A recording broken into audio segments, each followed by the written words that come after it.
오늘도 평안하셨습니까? 예, 성전에 오신 여러분을 진심으로 환영합니다. 오늘은 오른손의 아들이라는 그런 제목으로 함께 하나님께서 우리에게 들려주신 말씀을 읽어드립니다. 오른손의 아들. 오른손의 아들. 여러분 누군지 아십니까? 창세기 35장입니다. 보시겠습니다. 17절과 18절의 말씀입니다. 창세기 35장 17절, 18절.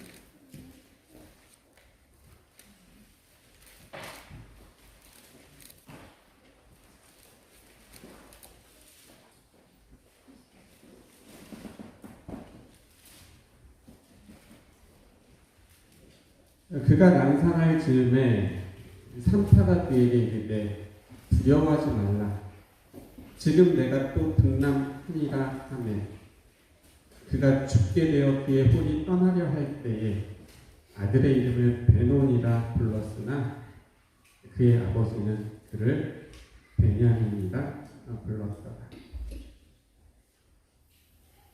슬픔이 있고 기쁨이 있습니다.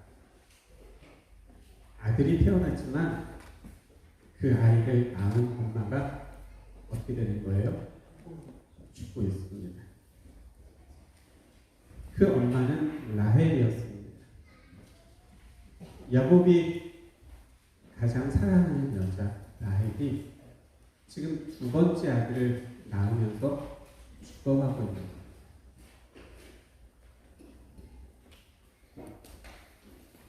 아이를 낳은 그 엄마 라헬은 그래서 그 아이의 이름을 베논이라고 부릅니다. 고통의 아들, 불행의 아들이라는 뜻입니다. 너 때문에 내가 이렇게 죽는구나, 너를 낳다가 내가 죽는구나 라는 의미가 아니라 내가 너를 지켜줘야 되는데 그러지 못해서 고통과 불행이 너에게 오면 어떡할까라는 그런 염려가 담겨진 뜻이죠. 그러자 곁에 있었던 아버지 야곱이 그 이름을 곧 베냐민으로 바꾸어서 부릅니다. 그 뜻이 오른손의 아들입니다. 그리고 더 중요한 의미는 행운의 아들이라는 뜻입니다. 지금 내 엄마가 너를 걱정하고 있지만 내가 너를 오른손의 아들, 행운의 아들이 되도록 키울 것이다 라는 다짐이 담겨져 있는 이름이죠. 그래서 그 이름은 아마도 그 아이를 낳으면서 죽어가고 있는 그 엄마, 사랑하는 아내 라헬의 마음을 어떻게 하기 위해서요? 위로하고 걱정하지 말라. 당신이 없어도 내가 잘 키우겠다고. 그래서 오른손의 아들이 되게 할 것이고 그래서 행운의 아들이 되게 할 것이다 라는 그런 사랑하는 여인을 향한 약속이 담겨진 이름이 바로 베냐민이라는 이름이죠. 여러분, 이 베냐민이 어떻게 자라납니까? 여러분이 기억하는 베냐민은 어떤 사람입니까? 혹시 기억나는 게 있으십니까?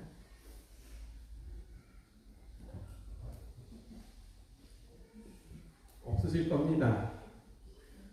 그리고 없어야 당연합니다. 왜냐하면 성경에 베냐민에 대해서 더 많은 정보를 우리에게 주지 않기 때문에. 한 가지 생각할 수 있는 것은 그렇게 태어난 막내 베냐민을 야곱은 한없이 어린아이로만 본 것 같습니다.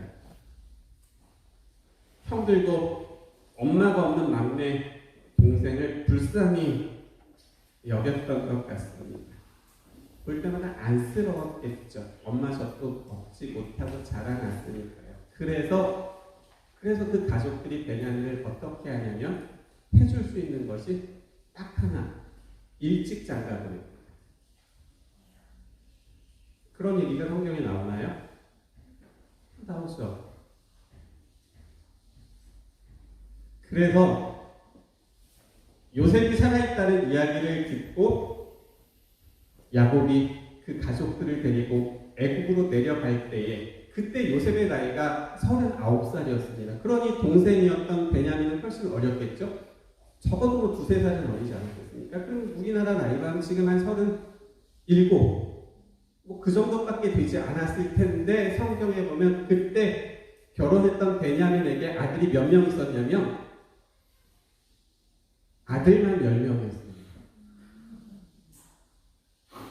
목사님 그 성경에 나와요?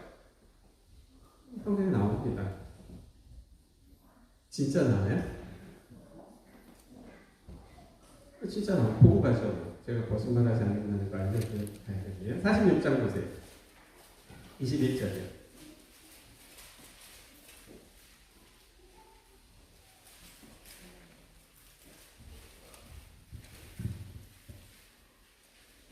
(46장) 21절 같이 읽어볼까요? 베냐민의 아들 같이 읽습니다. 읽으시면서 아들 이름을 세시는 겁니다. 몇 명인지 읽겠습니다. 베냐민의 아들 곧 같이 읽습니다. 시작.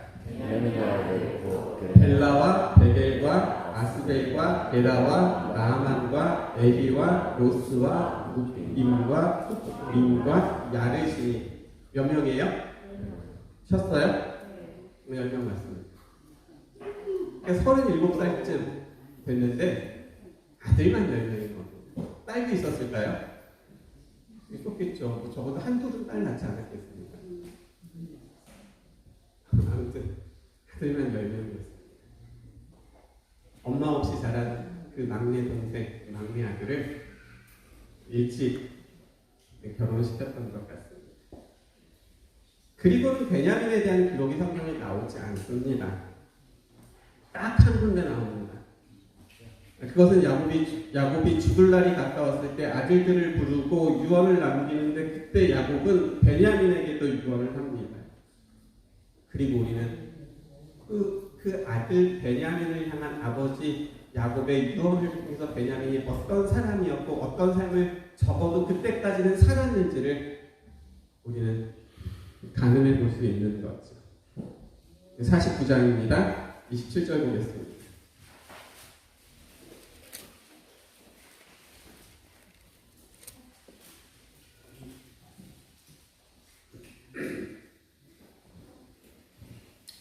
(49장) 27절입니다.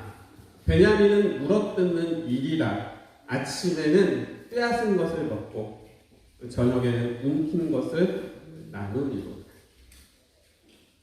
지금 야곱이 그 아들들에게 유언하는 자입니다.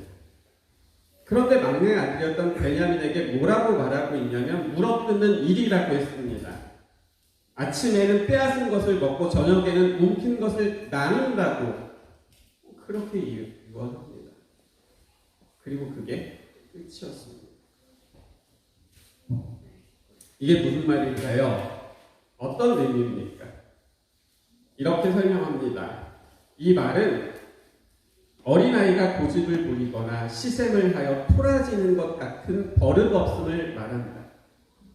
이런 일은 많은 식구 중에 가장 막내둥이에 흔히 있는 일이다 라고 설명하고 있습니다. 그래서 베냐민은 가장 전형적인 막내였던 겁니다. 고집 부리고 시샘하고 토라지고 버릇없고. 성경 주석을 봤더니 조금 더 자세하게 베냐민의 성격을 이렇게 설명하고 있습니다. 임종시 자신의 막내 아들이 가지고 있다고 생각했던 호전적인 품성은 후에 그의 후손들에게 나타났다.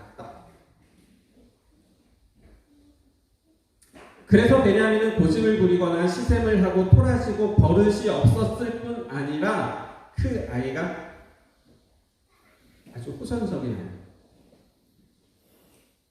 왜 애들이 얼면 바꿔 막 쫓아다니면서 막 이렇게 때리고 막 해도 이제 그걸 귀엽게 보잖아요, 그렇죠? 그리고 아이고 잘한다 잘한다 엉덩이 두드려줬던 것이 그 아이의 성격이 됐던 거.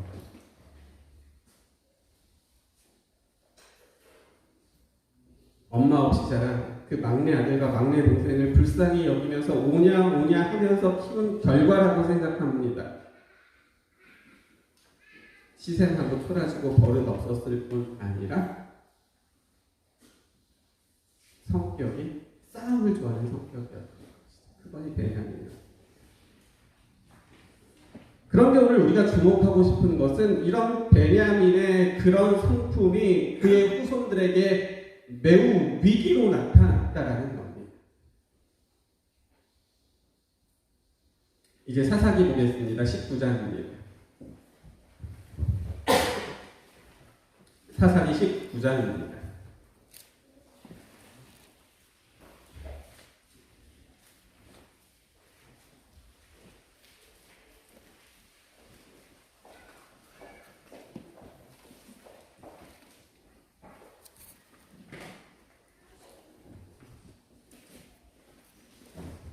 (1절부터) 3절의 말씀 읽겠습니다. 이스라엘의 왕이 없을 그때에 에브라임 산지 구석에 거류하는 어떤 레위 사람이 유다 베들레헴에서 첩을 맞이하였더니 2절이요. 그 첩이 행음하고 남편을 떠나 유다 베들레헴 그의 아버지의 집에 돌아가서 거기서 넉 달 동안을 지내네. 3절입니다.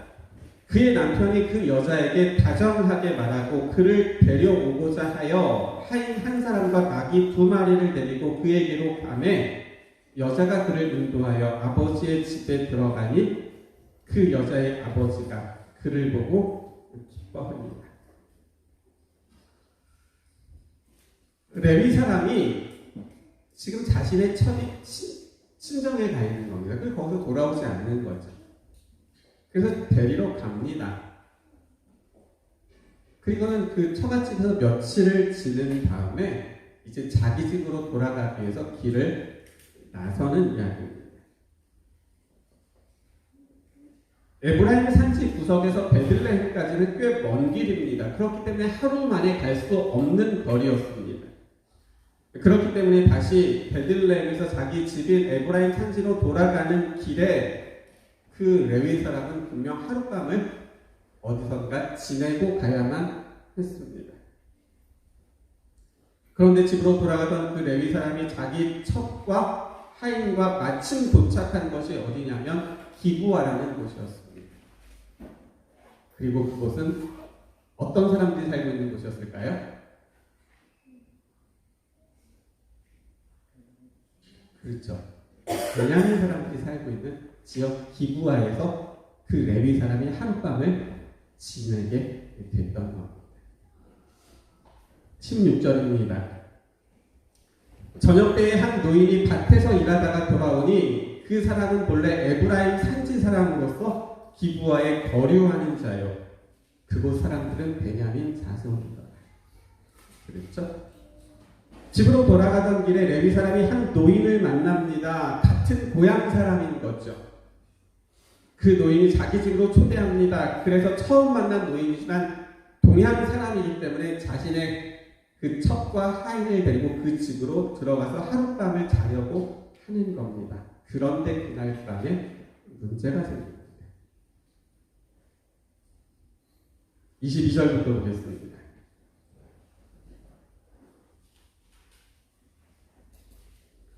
그들이 마음을 즐겁게 할 때에 그 성읍의 불량배들이 그 집을 에워싸고 문을 두들기며 집주인 노인에게 말하여 이르되 내 집에 들어온 사람을 끌어내라.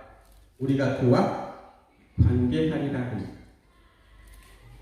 집주인 그 사람이 그들에게로 나와서 이르되 아니라 내 형제들아 청하노니 이 같은 악행을 저지르지 말라. 이 사람이 내 집으로 들어왔으니 이런 망령된 일을 행하지 말라. 보라, 여기 내 처녀딸과 이 사람의 첩이 있은즉 내가 그들을 끌어내리니 너희가 그들을 욕보이든지 너희 눈에 좋을 대로 행하되 오직 이 사람에게는 이런 망령된 일을 행하지 말라 하나. 25절입니다. 우리가 듣지 아니하므로 그 사람이 자기 첩을 붙잡아 그들에게 밖으로 끌어내매 그들이 그 여자와 관계하였고 밤새도록 그 여자를 능욕하다가 새벽 미명에 놓은지라. 26절이요. 동틀 때에 여인이 자기의 주인이 있는 그 사람의 집 문에 이르러 엎드려져 발기까지 거기 엎드러져 나가요. 이 레위 사람이 기브아에서 하룻밤을 지내는 겁니다. 자기를 초대해준 고향 사람이 그 노인의 집에 들어갑니다. 그랬더니 그날 저녁에 그 기브아에 살고 있었던 사람들 가운데 불량배들이 찾아온 겁니다. 그리고 오늘 너희 집에 들어온 낯선 그 남자를 내놓으라고 말합니다. 우리가 그와 관계하겠다라고 말하는 거죠. 노인이 말합니다. 그런 악한 행동들을 하지 말라고 말합니다. 그러자 불량배들이 노인의 말을 듣지 않습니다. 그러자 노인이 이렇게까지 말합니다. 내 처녀 딸과 이 남자의 첩을 내줄 터이니 그렇게 하지 말라고 말합니다. 그래도 불량배들은 떠나지 않습니다. 그리고는 그 집을 터뜨릴 기세로 세게 두드리고 그러는 겁니다. 그러자 하는 수 없이 레위 사람이 자신의 첩을 그 불량배들에게 내어줍니다. 우리가 읽은 말씀에 보면 어떻게 됐죠? 불량배들이 밤새도록 그 첩을 능욕하고 새벽이 되어서 떠나갑니다. 이 여자가 어떻게 되었을까요? 17절 보세요. 그의 주인이 일찍 일어나 문을 열고 집 문을 열고 떠나고자 하더니 그 여인이 집 문에 엎드러져 있고 그의 두 손이 문지방에 있는 것을 보고 그에게 이르되 일어나라 우리가 떠나가자 하나 아무 대답이 없는 자. 이에 그의 시체를 나귀에 싣고 행하여 자기 곳에 돌아갔다. 그 여자가 어떻게 됐어요? 죽었습니다. 기브아에 살고 있었던 그 불량배들, 베냐민 사람들 때문에 죽은 것이죠. 레위 사람이 그 시신을 가지고 자기 집으로 돌아갑니다. 그리고 어떻게 했는지 아세요? 29절 보세요. 그 집에 이르러서는 자기 집에 온 거죠.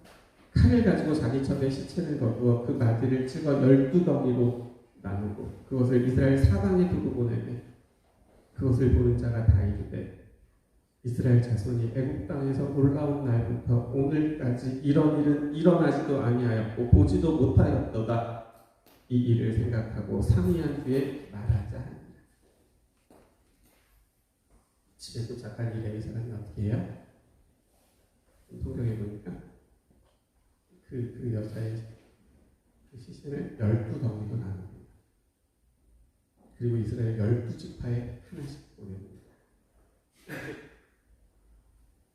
이게 무슨 일인지를 써서 보냈겠죠.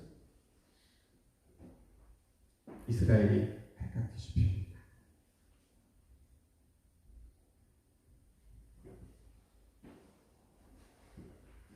기브아에서 레위 사람의 첩을 밤새 능욕하고 죽였던 불량배들은 베냐민 사람들이었습니다. 그래서 베냐민 지파를 제외한 다른 모든 지파에서 군인을 소집합니다.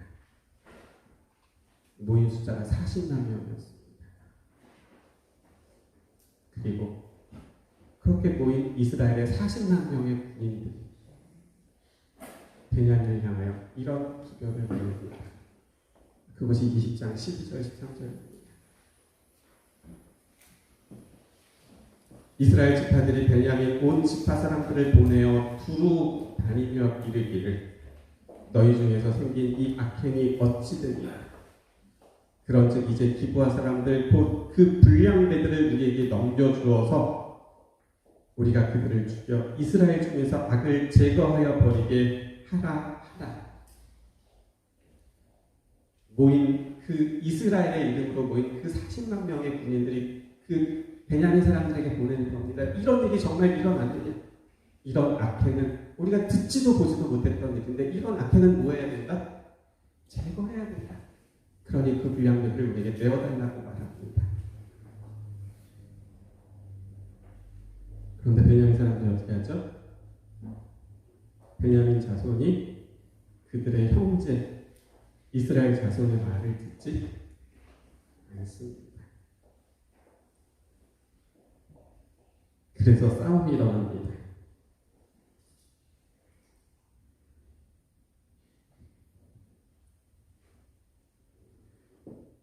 이스라엘 사람들이 베냐민을 멸하기 위해서 나온 것이 아니라 베냐민 가운데 있는 그 악행만을 벌하고 제하기 위해서 나왔습니다.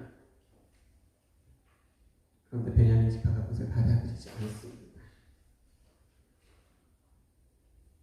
베냐민의 버릇없고 고집불통이었던 성품이 지금 그의 후손들에게 보여지는 겁니다. 자신들의 악행을 인정하지 않습니다.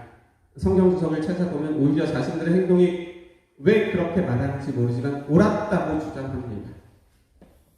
우리가 뭐 잘못했느냐라는 겁니다. 우리가 잘못한 것이 아니라 저쪽에서 뭔가 원인을 제공했다 그렇게 핑계하는 것이죠. 받아들이지 않습니다. 그래서 싸움이 일어납니다. 결과는 비참했습니다. 46절부터입니다. 이날에 베냐민 사람으로서 칼을 빼는 자가 엎드러진 것이 모두 25,000명이니 다 용사였더라. 베냐민 사람 600명이 돌이켜 광야로 도망하여 림몬 바위에 이르러 거기에서 넉 달 동안을 지냈더라.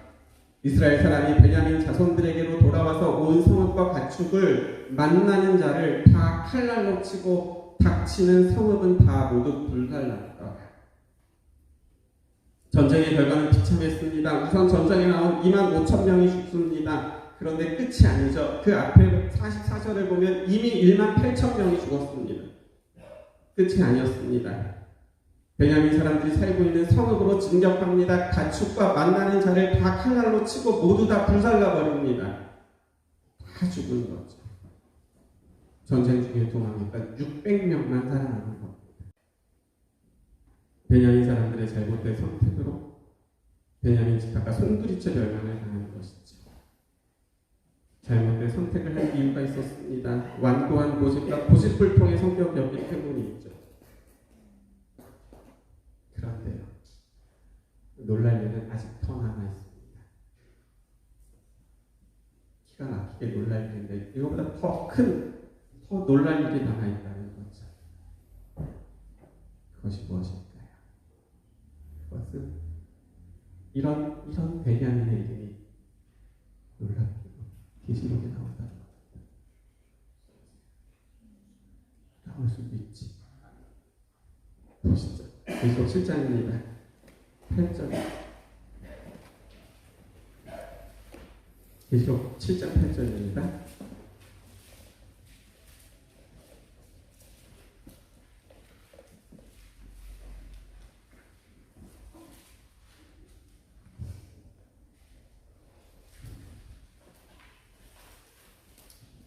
계시록 7장 8절입니다. 스불론 지파 중에 12,000, 요셉 지파 중에 12,000. 그리고 보세요. 베냐민 지파 중에 인침을 받은 자가 12,000이다. 계시록 7장은 누가 나와요? 14만 4천이요. 요한이 계시를 봅니다. 하나님께서 구원받은 성도들의 모습을 미리 보여줍니다. 그 숫자가 14만 4천이었습니다. 그런데 베냐민 지파 중에 인침을 받은 자가 12,000명이 된다라는 겁니다. 이 말의 의미는 베냐민이라는 이름으로도 구원받은 사람들이 12,000명이 될 것이다라는 말씀이죠. 베냐민의 이름이 어떻게 계시록에 나올 수 있습니까? 그것도 계시록 7장에는 그 이름이 나오면 안 되는 거 아닙니까? 이건 말도 안 되는 일이라고 생각됩니다. 왜요? 지금까지 우리가 본 것에 의하면 이스라엘 자손들이 말합니다. 베냐민의 이런 불량배들이 지은 이런 악행은 우리가 보지도 못했었고 듣지도 못했었고 그랬다라고 말할 정도였습니다. 그리고 더 심각했던 것은 그런 악행을 지은 그 불량배들, 그 베냐민 사람들은 오히려 그들을 보호하는 겁니다. 우리가 뭐 잘못했냐는 거죠. 저쪽이 잘못했다는 겁니다. 그런 악을 행하고서도 자신들이 옳다고 말하는 말도 안 되는 고집을 부렸던 사람들입니다. 그런데요, 그 이름이 구원받아 하늘에 가게 될 14만 4천 가운데 그들의 이름이 분명 베냐민의 이름으로 1만 2천 명이 있을 것이다 라고 말씀하고 있다는 겁니다.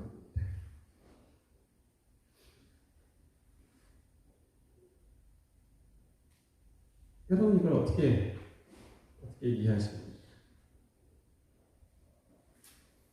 그런데요, 성경을 쭉 찾아봤더니 이런 참 이해하기 어려운 의문을 해결할 수 있는 하나의 말씀이 있었습니다. 이제 그걸 보겠습니다. 신명기 33장입니다.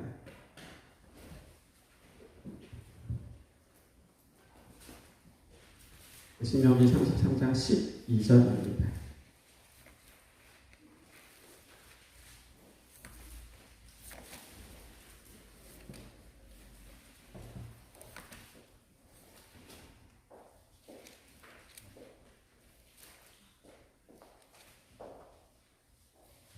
신명기 33장 12절입니다.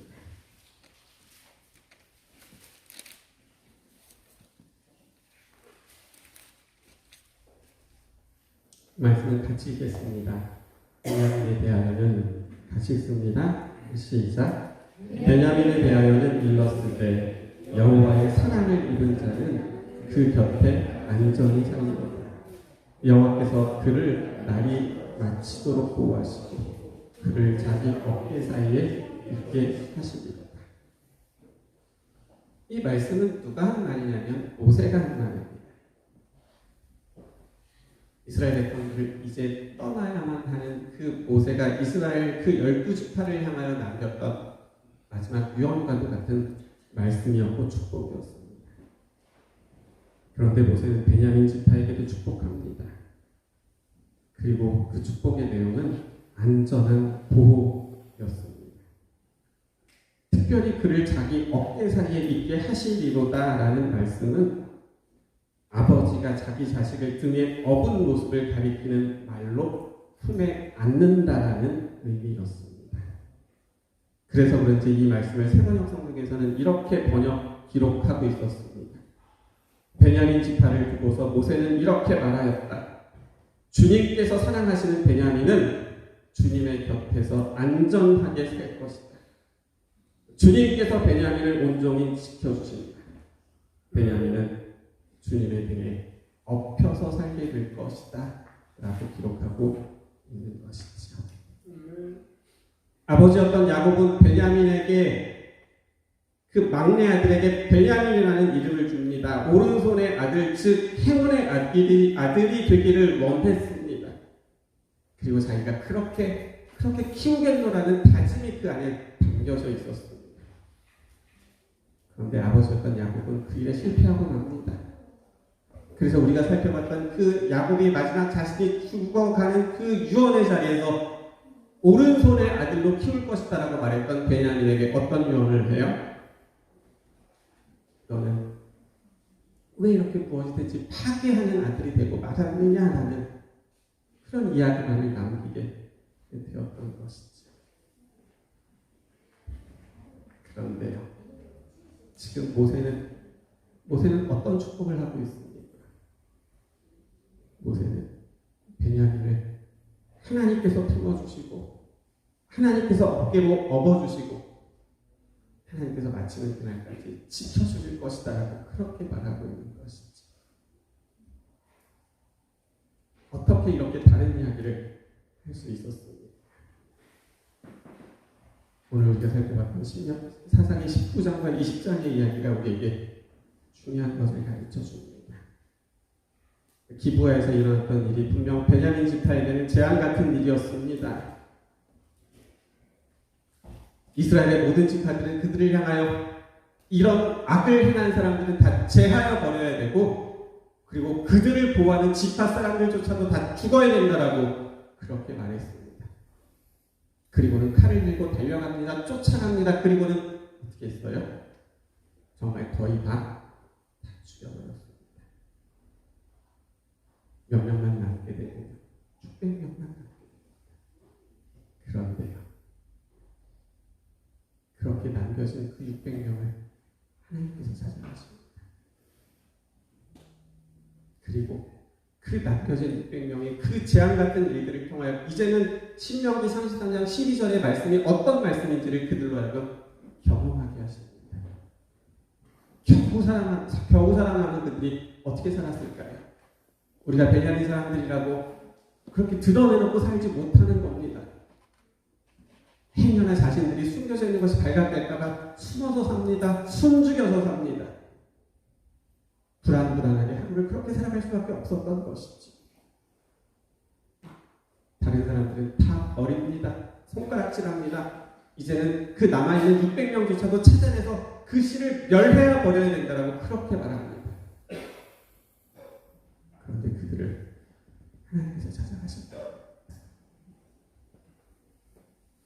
그리고는 자신들이 경험했던 그 재앙 같은 일들을 통하여 그들의 마음이 다시금 하나님께로 향할 수 있도록 인도하셨다. 그리고 지금 이런 말도 안 되는 일이 일어난 지금의 상황 가운데서 우리에게 힘이 되실 수 있고 우리를 지켜주실 수 있는 분은 하나님밖에 없다는 사실을 그들이 비로소 깨닫게 되는 것이죠. 그래서 그들이 지금 읽어졌던 신명기 33장 12절의 말씀을 그 재앙 같은 일들을 통하여 경험하게 되는 겁니다. 주님께서 사랑하시는 베냐민은 주님의 곁에서만 안전하게 살 수 있다. 주님께서만이 베냐민을 온종일 지켜주실 것이다. 베냐민은 주님의 등에 엎혀야만 살아갈 수 있다는 사실을 그들이 비로소 깨닫게 되었던 것이지. 어떻게 될까요? 깨달은 다음에 이들이 어떻게 될까요?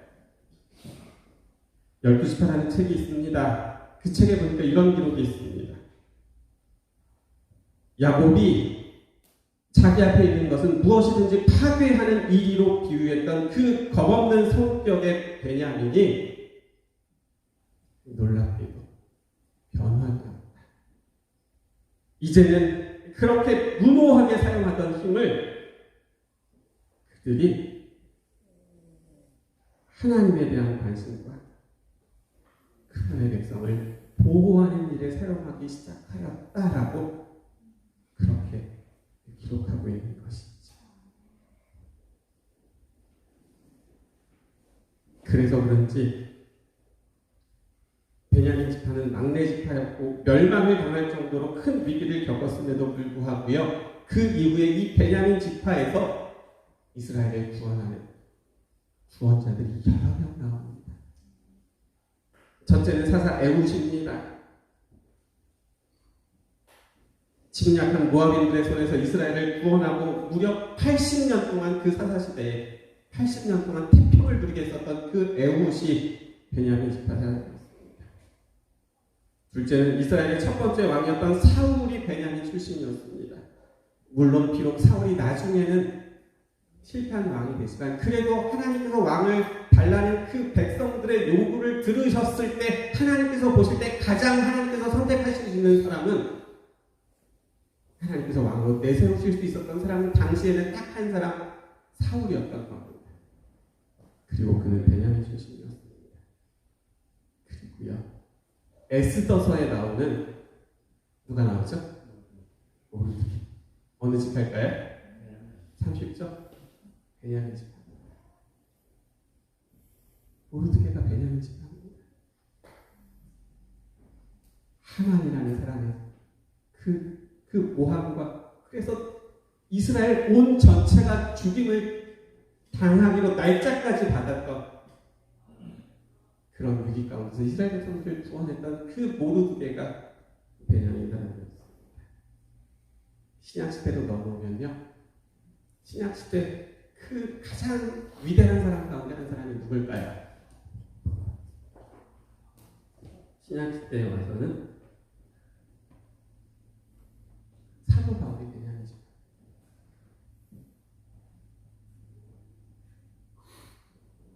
특히 바울의 삶은 베냐민의 모습을 그대로 보여줍니다. 바울은 스데반의 죽임을 동의한 사람이었습니다. 물어뜯는 이리처럼 교회를 잔멸하던 사람이었습니다. 그렇죠. 그런데 그 바울이 자신을 기다리고 계셨던 예수님을 만납니다. 그리고 달라집니다. 교회를 핍박하던 열심을 가지고 복음을 전하는 열심으로 바뀌시게 됐죠.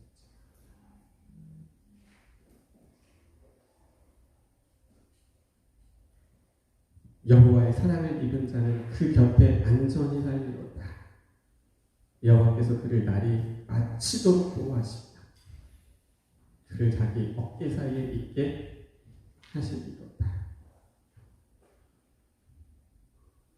요한계시록은 베냐민의 이름으로 12,000명이 모일 것이라고 기록하고 있습니다. 어떤 사람들일까요? 성격적으로 문제가 있는 사람들일 것입니다. 교회를 힘들게 했을 것입니다. 자신의 실수와 잘못을 좀처럼 인정하지 않는 고집불통의 사람일 것입니다. 사람들은 고개를 절레절레 흔드는 그런 사람일 것입니다. 그런데요, 더 중요한 것은 그렇게 사람들은 고집불통이라고 말하고 고개를 절레절레 흔드는 그런 사람이라 할지라도 누가요? 하나님은 그 사람을 포기하지 않으시고 하나님은 그 사람을 찾아가십니다. 그리고 가장 결정적으로 중요한 것이 하나 남아있습니다. 힘들 때, 그렇게 어려울 때, 죽을 위기에 처했을 때 베냐민은 그때 자기를 찾아오셨던 그 하나님을 뭐하는 거예요? 선택하게. 이것이 베냐민의 이름이 요한계시록 7장에 나올 수 있는 이유였던 것이죠.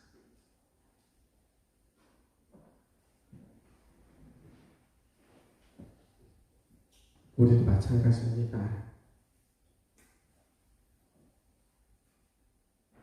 하나님은 우리를 찾아오십니다. 어쩌면 베냐민 같은 우리를 찾아오십니다. 그리고 하나님은 우리에게 말씀하십니다.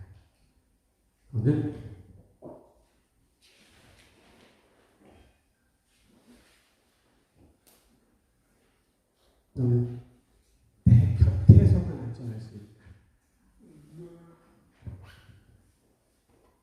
내가 너를 온종일 지켜주어야만 너는 살 수 있다. 내가 너를 내 등에 업어서라도 내가 살게 할 것이다. 말씀하고 있습니다. 사랑하는 성도 여러분, 성경은 이렇게 말합니다.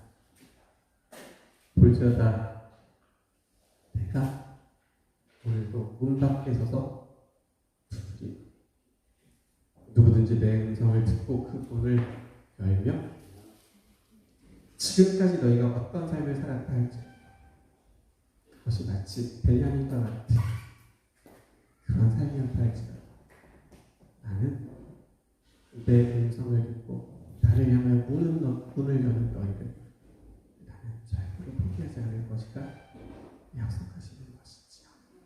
오늘 이 아침 그 음성을 우리 모두가 다 꼭 듣게 되시기를 간절히 바랍니다.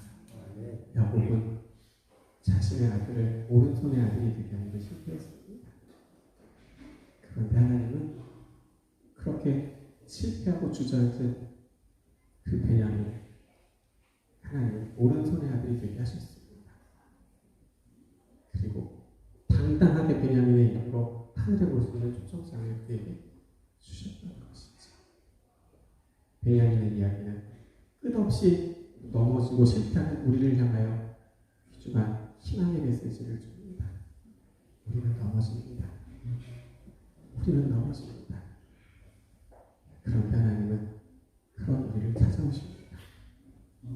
그리고 우리가 그렇게 나를 찾아오시는 그 주님을 비록 실패한 곳에서라도 우리가 그분을 만나게 된다면, 그래서 내가 그분을 이제는 내 주님으로 내가 붙들게 된다면, 기브아에서 있었던 그 사사기 19장과 20장의 그 실패를 통해서도 베냐민이 다시 일어나서 오히려 이스라엘을 위한 후원자가 될 수 있었던 것처럼, 하나님께서는 오늘도 쓰러져 있는 곳에서 우리를 찾아오셔서 우리가 그런 주님을 붙들며 선택하며 그곳에서 다시 등에 업으셔서 지켜주시면서 우리 모두도 하나님의 오른손의 아들, 이김과 승리의 행운의 아들이 될 수 있도록 그분께서 우리를 이끌어 주시겠다는 이 약속들을 이 말씀을 통하여 오늘 이 아침 꼭 기억하게 되시는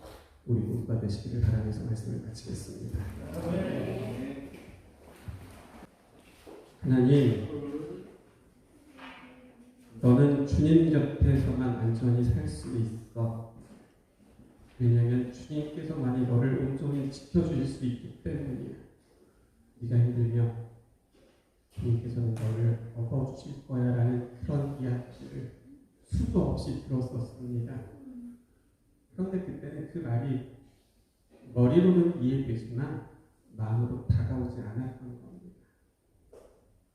그래서 베냐민은 어려서부터 그런 이야기를 들으면서 살아났지만, 자라났지만 한 번도 그런 말씀들이 자신의 마음 가운데 와닿지 않았던 겁니다. 그런데요, 사사기 19장에 나오는 대로 기브아에 있었던 그 사건으로 인하여 모든 사람들이 다 죽임을 당하고, 그래서 겨우 600명만 남았을 때 있었던 그 사람들이 정말 자신들이 들었던 그 말씀이 무슨 말씀인지를 이제는 깨닫기 시작하는 겁니다. 그리고는 이제 자신들의 입으로 기도하기 시작하는 겁니다. 하나님, 저희들은 이렇게 고집불통으로 인하여 실패할 수밖에 없고, 이렇게 무너질 수밖에 없고, 이렇게 주저앉을 수밖에 없고, 이제 우리들의 힘으로는 아무것도 할 수 없는 때에 이런 우리를 향하여 여전히 내가 너를 지켜줄 거야, 너를 업어줄 거야, 그래서 너는 나를 선택해야만 살 수 있어라고 말씀하실 때, 이제는 그 말씀이 무슨 말씀인지 이해할 수 있도록 도와주시는 그 하나님을, 하나님, 저희들이 이제서야 깨닫고 선택하게 됩니다. 하나님, 저희를 도와주세요 라고 그들이 그렇게 이제서야 기도하기 시작합니다. 그런데 하나님께서는 이제서야 기도하는 그 기도를 들으시고 말씀하신 대로 그런 일을 행했음에도 불구하고 하나님께서 말씀하신 대로 그들을 지켜주십니다. 그들을 업어주시죠. 그리고는 그들을 살게 하실 뿐 아니라 그렇게 고집불통으로 괴팍스러웠던, 그래서 싸움만을 좋아했던 그들을 하나님께서는 이제 영적으로 싸울 수 있는 사람으로 바꿔주십니다. 그것이 오늘 베냐민의 이야기입니다. 그리고 오늘 우리를 향하여 주시는 약속인 것이죠. 내가 너를 포기할 수 있을 줄 알아? 내가 너 포기 못해. 너는 아직도 내가 하는 말이 무슨 말인지 잘 이해하지 못하지만 너는 내가 너를 지켜줘야만 살 수 있어. 바라는, 이제는 이 말이 무슨 말인지 네가 이해하기를 원하고, 그래서 지금 네가 나를 선택하면 나는 너를 이렇게 베냐민처럼 바꿔줄 거야 약속하시는 것이지요. 하나님, 이제는 저희들도 그래서 이렇게 기도하기를 원합니다. 하나님 저희를 지켜주세요. 하나님께서만이 저희를 지켜주실 수 있고 그래서 저희는 이제는 하나님의 보호 가운데 살기를 원하고 그래서 내가 가지고 있는 그 어떤 것이라 할지라도 이제는 하나님을 위하여 사용할 수 있는 저희들 될 수 있도록 도와주세요라고 기도할 때에 하나님 우리들의 기도도 들으시고 하나님 응답하여 주시옵소서. 그래서 이제는 이 자리에 벌어진 우리 모두가 이제는 육적인 베냐민이 아니라 이제는 하나님 때문에 영적인 베냐민을 될 수 있도록 도와주셔서 하나님께서 우리를 위하여 마련해 놓으신 그 저 영원한 하늘 본향 어느 누구도 낙오되지 않고 다 같이 그곳에 갈 수 있는 우리 모두 되게 도와주시기를 예수님의 이름으로 기도드립니다. 아멘.